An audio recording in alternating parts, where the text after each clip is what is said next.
Bapak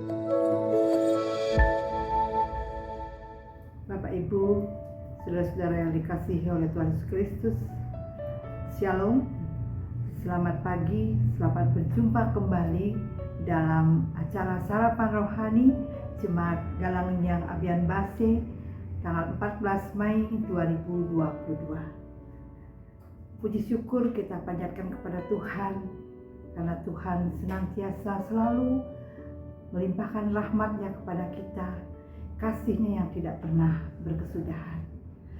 Bapak Ibu yang dikasihi Tuhan Yesus Kristus, sebelum kita memulai aktivitas kita pada pagi hari ini, baiklah kita datang kepada Tuhan, kita memberikan waktu sejenak untuk merenungkan firman Tuhan. Namun sebelumnya mari kita datang kepada Tuhan di dalam doa. Mari kita berdoa. Tuhan Allah Bapa di surga, Bapa yang kami sapa di dalam Tuhan kami Yesus Kristus, segala puji dan hormat kami panjatkan kepada-Mu ya Allah, karena Engkau begitu baik, Engkau mengasihi kami, Engkau melimpahkan kami rahmat kasih setia yang tidak berkesudahan ya Bapa. Bapa, pada pagi hari ini Tuhan juga telah membangunkan kami untuk boleh menyambut hari-Mu yang baru. Namun sebelum kami memulai aktivitas kami Bapa, kami rindu untuk mendengarkan firman-Mu. Tuhan, berfirmanlah kepada kami pada pagi hari ini, sehingga apa yang boleh kami renungkan dapat menjadikan landasan dasar kami di dalam menjalankan kehidupan kami pada hari ini dan seterusnya.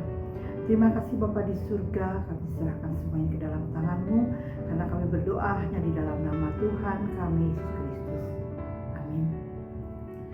Bapak Ibu yang dikasihi Tuhan, firman Tuhan yang boleh kita renungkan pada hari ini terambil dari dua bagian dari Alkitab.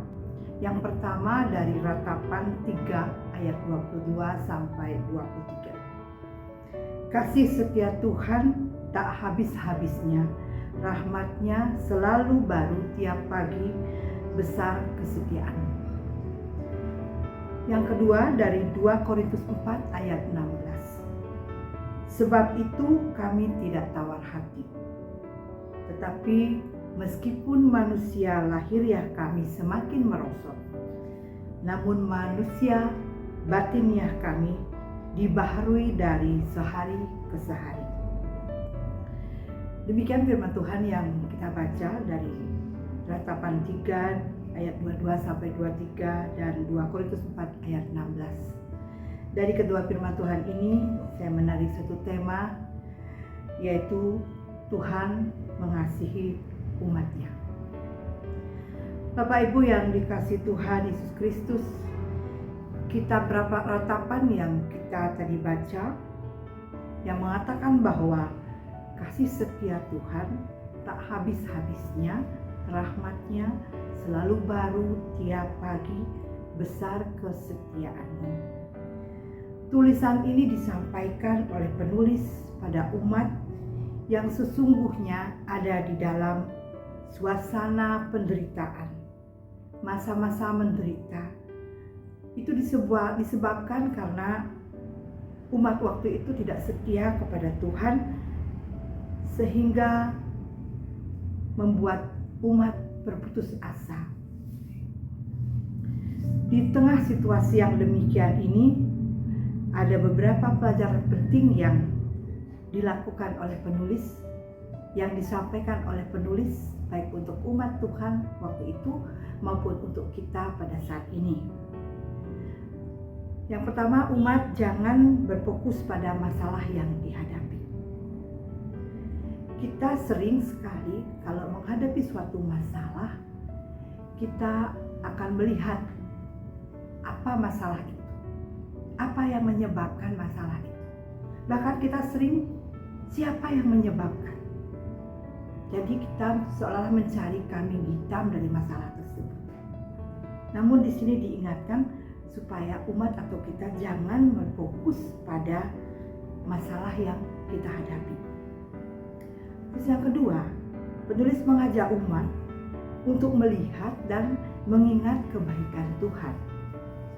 Kalau kita sudah tidak berfokus pada masalah, maka kita seharusnya mengingat kebaikan Tuhan yang sudah kita alami selama kehidupan kita.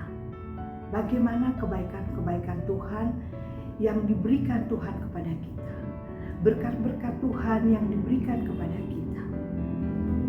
Terus yang ketiga, hukuman Tuhan bukan untuk menjatuhkan umatnya, melainkan untuk mengajar, untuk menjadi umat yang taat dan setia kepada Tuhan.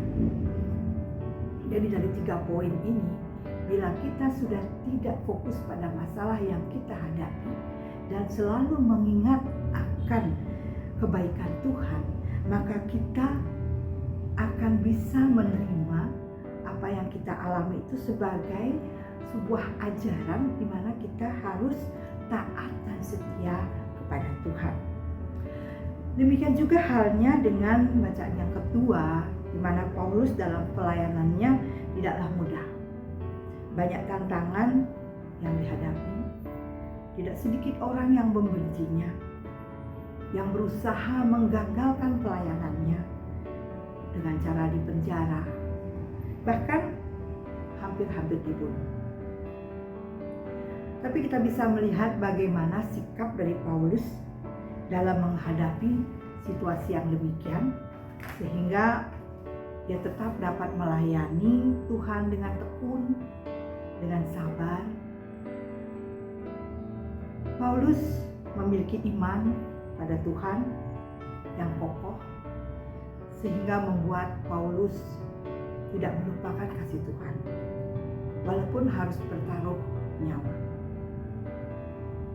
Walaupun banyak hal yang dihadapi, tantangan penderitaan yang dihadapi, tapi dia ingat akan kasih Tuhan. Kasih Tuhan yang besar itulah yang memampukan Paulus melakukan pelayanannya. Bapak Ibu yang dikasihi Tuhan, dari kedua firman Tuhan yang kita baca itu mengingatkan kita bagaimana sebenarnya kasih Allah kepada kita. Kita boleh hidup sampai saat ini, kita boleh berdiri tegak, kita boleh menjalankan segala aktivitas kita dengan baik. Kita bisa melihat anak-anak, saudara, orang tua kita dalam keadaan sehat. Seperti yang kita ketahui, 2 tahun terakhir ini kita mengalami pandemi COVID-19. Itu tantangan yang sangat berat. Dan kita hadapi bersama-sama dengan Tuhan. Sehingga semuanya itu dapat berjalan, dan itu semua karena kasih Tuhan. Dalam keadaan apapun, dalam keadaan berat sekalipun, kita sebagai anak-anak Tuhan tidak boleh berputus asa. Dan kita harus selalu ingat bahwa Tuhan mengasihi umatnya. Tuhan mengasihi kita. Tuhan mengasihi orang-orang yang percaya kepadanya. Demikianlah Bapak Ibu yang dikasihi Tuhan, renungan yang boleh saya sampaikan untuk pagi hari ini. Biarlah boleh menjadi dasar, landasan kita di dalam menjalankan kehidupan kita dari hari ke hari. Kita tidak fokus pada masalah, tidak fokus pada penderitaan, tapi ingatlah akan kebaikan Tuhan, dan Tuhan sangat mengasihi umatnya. Tuhan Yesus memberkati kita semua. Amin. Mari Bapak Ibu kita datang kepada Tuhan, kita berdoa. Tuhan Allah Bapa di surga, terima kasih atas firman yang boleh kami dengarkan pada saat ini Tuhan. Kami boleh mengaminkan bahwa dalam kehidupan kami Tuhan selalu hadir. Tuhan begitu mengasihi kami, sehingga setiap permasalahan, pergumulan yang boleh terjadi dalam hidup kami, atas kasih setia Tuhan yang berlimpah-limpah, semua masalah boleh kami atasi dengan baik. Tuhan, ke depan dalam kehidupan kami, Tuhan kami serahkan dalam tangan-Mu.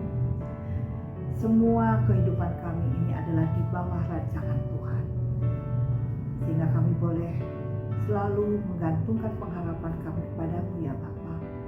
Biarlah kami selalu berjalan bersama-sama dengan Engkau untuk boleh rajin membaca firman-Mu. Tuhan, tolonglah kami untuk selalu setia ya Bapa. Bapa, pada pagi hari ini juga kami berdoa buat saudara-saudara kami yang mendengarkan renungan pagi ini Tuhan. Engkau kiranya memberkati mereka juga. Engkau memberikan mereka sukacita di dalam menjalankan kehidupan ini. Karena mereka mengingat akan kebaikan Tuhan. Mereka mengingat bahwa Engkau mengasihinya. Kami teringat dengan saudara-saudara kami, orang tua kami yang sudah lemah fisiknya Tuhan. Mungkin mereka rindu untuk datang ke gereja, namun karena keterbatasannya, namun kami yakin dan percaya Tuhan selalu hadir dan Tuhan selalu beserta akan mereka. Bila mereka dalam kesakitan, penderitaan Tuhan, Tuhan berikan sukacita Tuhan. Tolonglah mereka Bapa, sehingga mereka semua ingat bahwa dalam masa-masa hidupnya mereka boleh selalu ada dalam bawah naungan kasih Tuhan. Tuhan Allah Bapa di surga, kami serahkan kehidupan kami selanjutnya dalam tangan-Mu, karena kami percaya di dalam Tuhan Yesus Kristus dengan pertolongan Roh-Mu yang kudus, kami boleh berjalan dalam dunia ini dengan baik. Terima kasih Bapa, di dalam nama Tuhan Yesus Kristus kami berdoa kepada Bapa di surga. Amin. Bapak Ibu yang dikasih Tuhan, demikianlah kiranya apa yang boleh saya sampaikan pada pagi hari ini boleh menjadi berkat. Tuhan memberkati kita semua. Haleluya. Amin.